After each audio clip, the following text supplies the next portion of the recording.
The best giving is the absence of possessiveness. Okay? So possessiveness is the mind that wants to, it is mine. It wants, this is mine. It belongs to me. It doesn't belong to anybody else. So it's very easy to see this in terms of possessions. This wooden spoon is mine. These chopsticks are mine. They are not yours. Yeah. And this blanket is mine. Yeah. It's not yours. I want to take it with me when we change rooms. Sorry, you can't. It's not yours. What? It's mine. Okay, so it's quite easy to see the possessiveness regarding physical things, and how difficult it is to give up the material items, okay? But possessiveness has many other kinds of manifestations. Yeah, we possess knowledge, and sometimes we don't want other people to know what we know, because then they might be as good as or as knowledgeable as we are, and we don't want that, because then our reputation may go down. We feel possessive towards people. Yeah, this is my mother, my father, my husband, wife, brother, sister, cat, pet frog. Yeah, they're mine, and we possess them. Yeah, so we can get very possessive about other people. And it's quite interesting to ask ourselves, what about this other person is mine? Because just as with an object, you can totally dissect the object, and there's nothing mine inside the object. There's also nothing mine inside the other person. Now somebody could say, well, we have the same DNA or similar DNA. But our DNA is not ours. Our DNA came from many, many ancestors before, back who knows how far, when there began to be DNA. So our DNA is not ours. And anyway, DNA is material stuff. It's not quite my DNA. Do you kind of take your DNA out and like, oh, that's so beautiful because it's my DNA? Yeah? No, I don't think so. So what about the other person is really ours? Why are we possessive of other people? We don't want to share them with other people. We want to be special in their eyes. Yeah? This whole thing of possessiveness regarding people has to do with being special. They are special in our eyes. We are special in their eyes. Actually, what's all that about? All that specialness? Does it exist objectively? Or is it just our mind making up specialness? Kind of our mind making it up, isn't it? Through certain contact, seeing somebody a lot, certain interactions, maybe you even have a ceremony, then they're mine. But what really about that other person is mine? And what really about that other person is special? If I look inside of them, is there specialness somewhere? Yeah. Well, they're often special to me because I'm special to them. Yeah.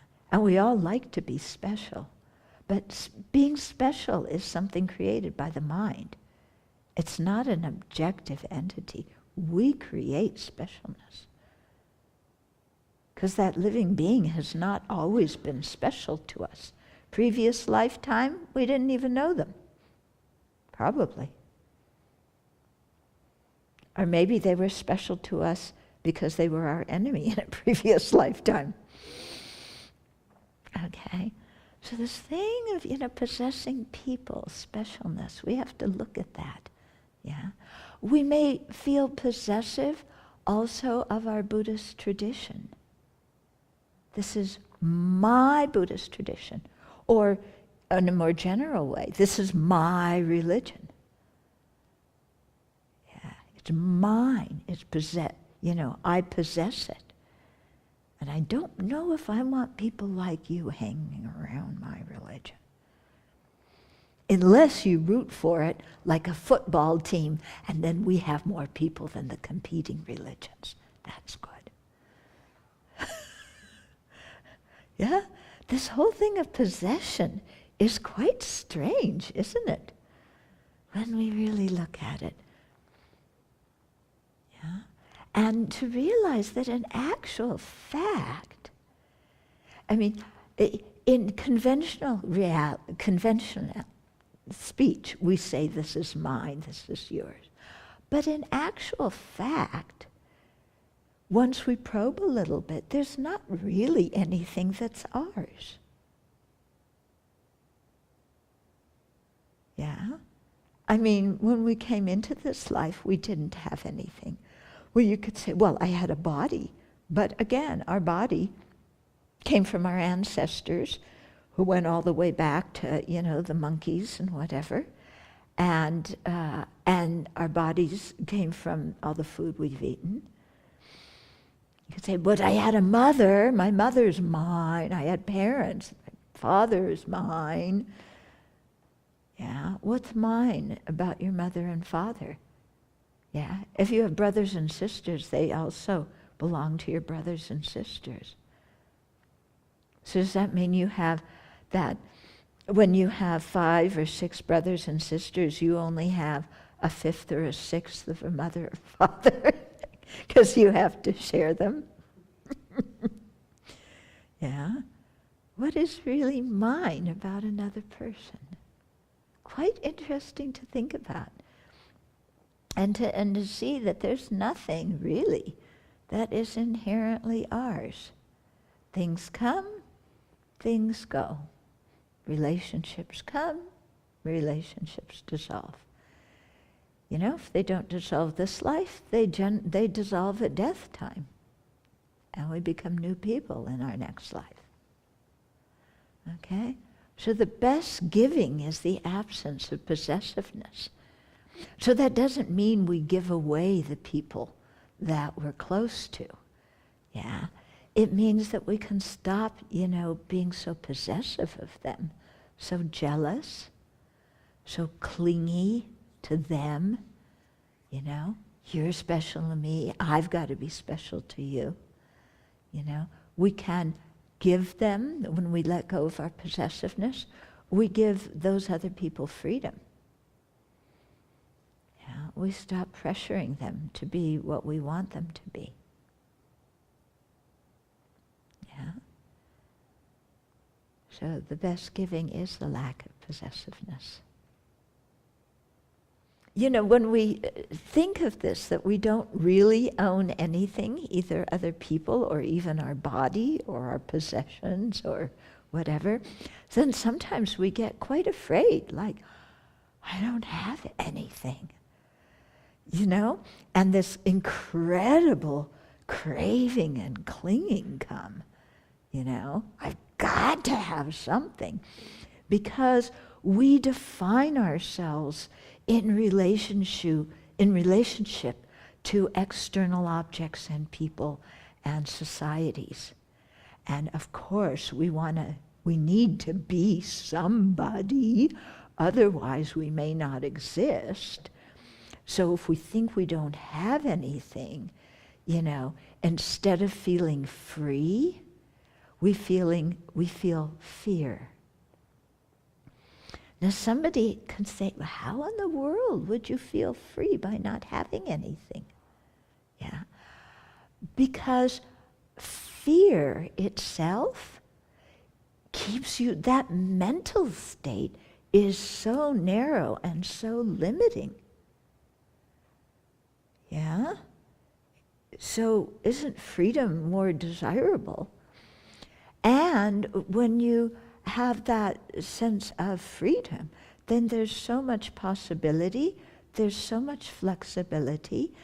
You're in tune with impermanence. Yeah, when we're clutching onto things, we want everything to be fixed and permanent. Yeah, when we aren't possessive, we're more in tune with the reality of things arising due to causes and conditions and disappearing, changing into something else due to causes and conditions. The more we can accept that flux, the more at ease our mind is. The less fear we have, the more peaceful we are. Because then every time we look at something, as they say, we realize, we have our special cup that we like so much. But if we say to ourselves, my cup is already broken, then we're realizing that we're not always going to possess this cup. It's already broken. So I use it before it breaks.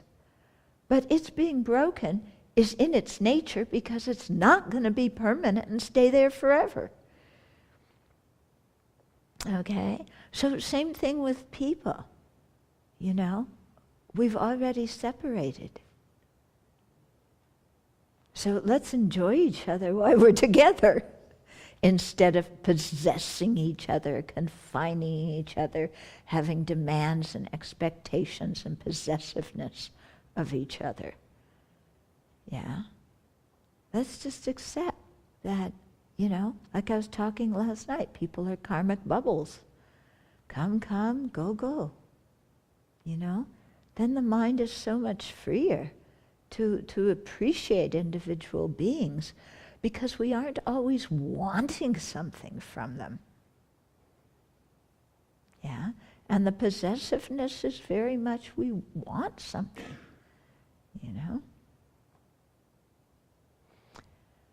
So let's release fear.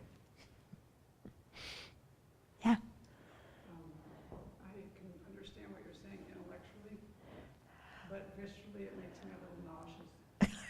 Yeah. Yes. Because where my Yes. mind goes, it flips to completely disconnected.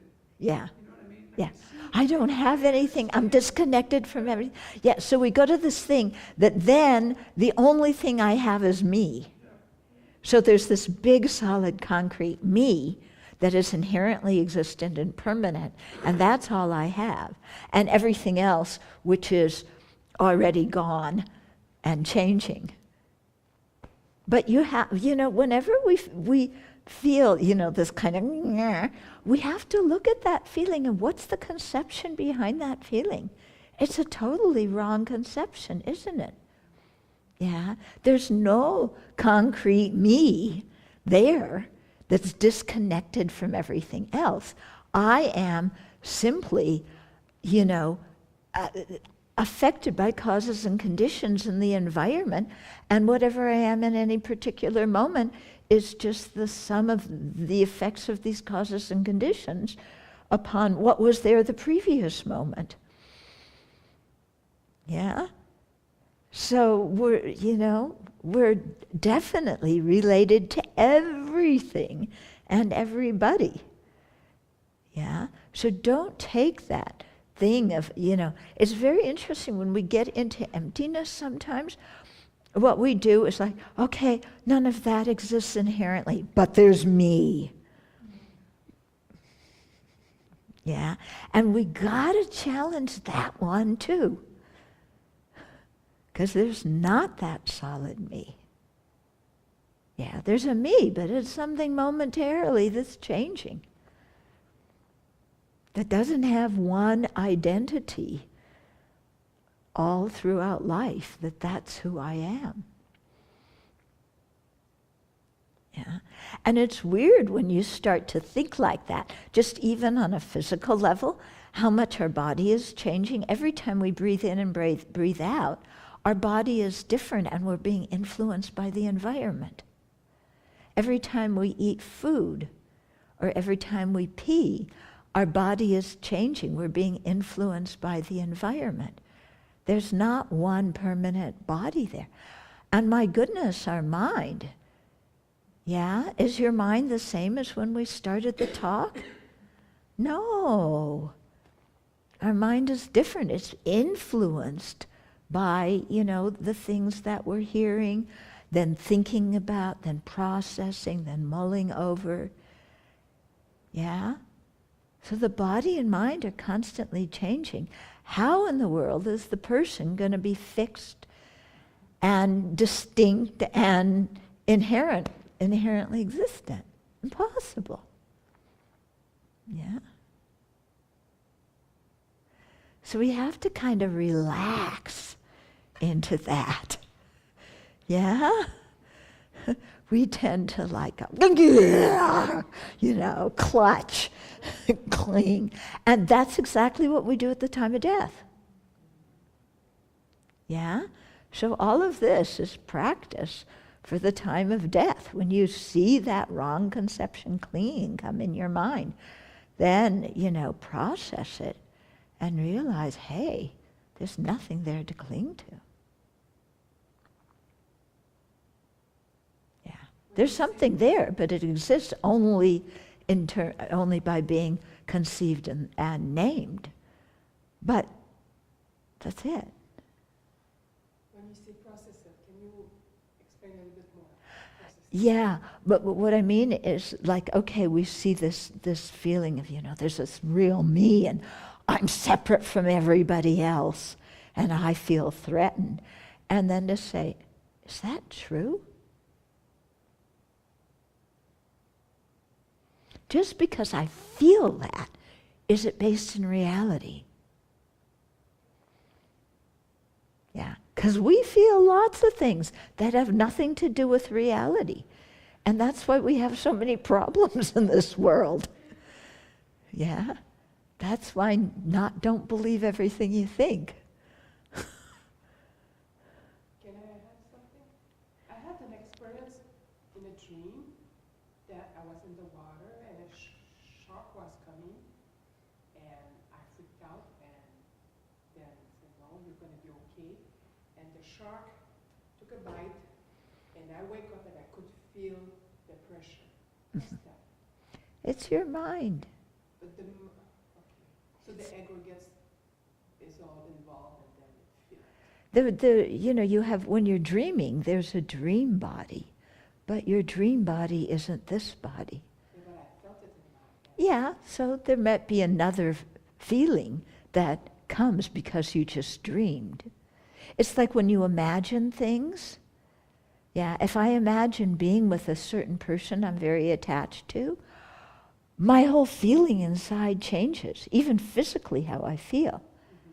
Yeah, but that's a product of, I'm relating to that imagined object. So it was one of aggregate activity, the feeling of it. Yeah, yeah. I mean, we can feel things without there being an external object making our body feel something.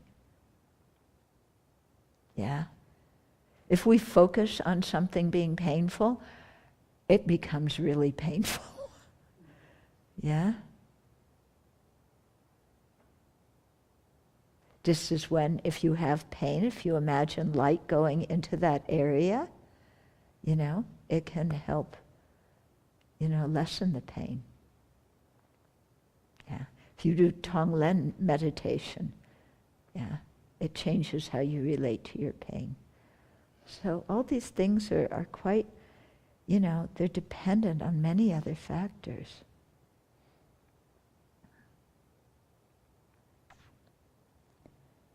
Okay. Even our body, even physically, if the cat scratches me, later, even the cat is no longer scratching me, I feel the scratch. When you hit yourself with a hammer, it doesn't just hurt the moment after you hit yourself with the hammer. It hurts a long time after that, even though you are no longer hitting yourself with that hammer. Yeah? So what I'm getting at is that things change, and there's a variety of causes and conditions involved.